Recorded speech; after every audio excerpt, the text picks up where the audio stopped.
Bayi yang tidak pernah lahir. Malam itu, Suster Rina baru saja selesai merapikan ruang perawat di lantai 2 rumah sakit tempatnya bekerja. Waktu sudah menunjukkan pukul 23.45, dan hanya ada beberapa tenaga medis yang berjaga di unit gawat darurat. Rumah sakit ini memang terkenal angker, terutama sejak bangsal bersalin di lantai 3 ditutup bertahun-tahun lalu. Saat hendak menuju ruang istirahat, Suster Rina tiba-tiba mendengar suara yang membuat bulu kuduknya meremang, tangisan bayi. Suara itu terdengar jelas, menggema dari lantai atas. Padahal, sejak insiden tragis yang terjadi 10 tahun lalu, kamar bersalin di lantai 3 sudah tidak digunakan lagi. Jantungnya berdegup kencang. Mungkin ini hanya halusinasinya karena terlalu lelah. Tapi suara itu semakin nyaring, seakan memanggilnya. Rina menelan ludah dan memberanikan diri naik ke lantai 3.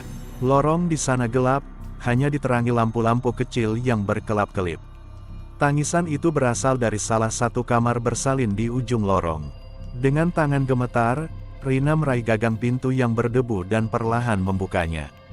Begitu pintu terbuka, hawa dingin menyeruak keluar, menusuk tulang.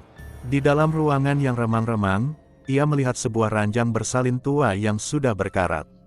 Di atasnya, ada sesuatu yang terbungkus kain putih, bergerak-gerak. Suara tangisan bayi itu semakin keras. Dengan napas tersengal, Rina melangkah mendekat, menyingkap kain tersebut. Kosong. Tangisan bayi itu mendadak berhenti. Ruangan itu kembali sunyi. Tapi sebelum Rina bisa bernapas lega, suara berbisik terdengar dari belakangnya. "Tolong, di mana bayiku?" Rina membalikkan badan dengan cepat. Di sudut ruangan, seorang perempuan bergaun pasien berdiri dengan wajah pucat dan mata kosong. Rambutnya panjang berantakan, dan perutnya terlihat membuncit seolah masih mengandung. Dengan suara gemetar, Rina berusaha bertanya, "Siapa kamu?" Perempuan itu menatapnya dengan mata yang kosong dan penuh duka. "Aku Sari, aku harus melahirkan di sini 10 tahun lalu, tapi mereka tidak membiarkanku." Seketika, ingatan tentang kejadian mengerikan di rumah sakit ini menyeruak dalam benak Rina. 10 tahun lalu, seorang pasien bernama Sari datang dalam kondisi darurat, hendak melahirkan. Namun karena rumah sakit ini penuh dan keluarganya tidak mampu membayar, Sari diusir sebelum mendapat pertolongan.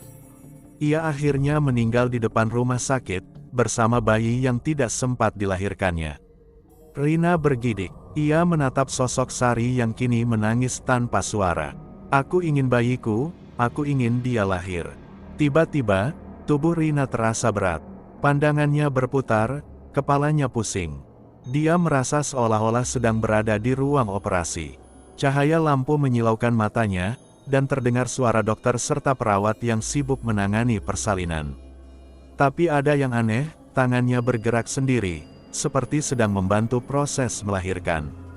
"Ayo, ibu, sedikit lagi." Suara dokter terdengar. Rina ingin berteriak, ingin lari, tapi tubuhnya seperti dikendalikan sesuatu. Dia melihat dirinya sendiri membantu persalinan seorang perempuan, Sari. Dan tiba-tiba, tangannya penuh darah. Jeritan menggema di ruangan. Bayi itu akhirnya lahir, tapi yang ada di pelukannya hanyalah kain kafan yang berlumuran darah hitam pekat.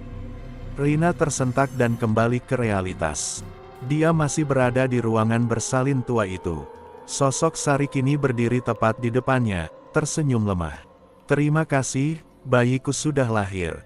Lalu sosok itu perlahan memudar, lenyap dalam udara dingin. Rina terjatuh ke lantai, napasnya tersengal. Dia masih bisa mendengar samar-samar suara bayi menangis, tapi kali ini suaranya menjauh, menghilang bersama arwah Sari.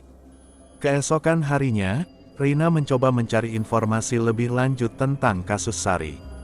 Ia menemukan laporan lama tentang kejadian itu, lengkap dengan foto-foto kejadian. Namun ada satu hal yang membuatnya membeku. Dalam foto yang diambil malam Sari meninggal, terlihat bayangan samar seorang perawat yang mirip dengannya, berdiri di belakang Sari, dengan tangan berlumuran darah. Rina menatap refleksinya di layar komputer.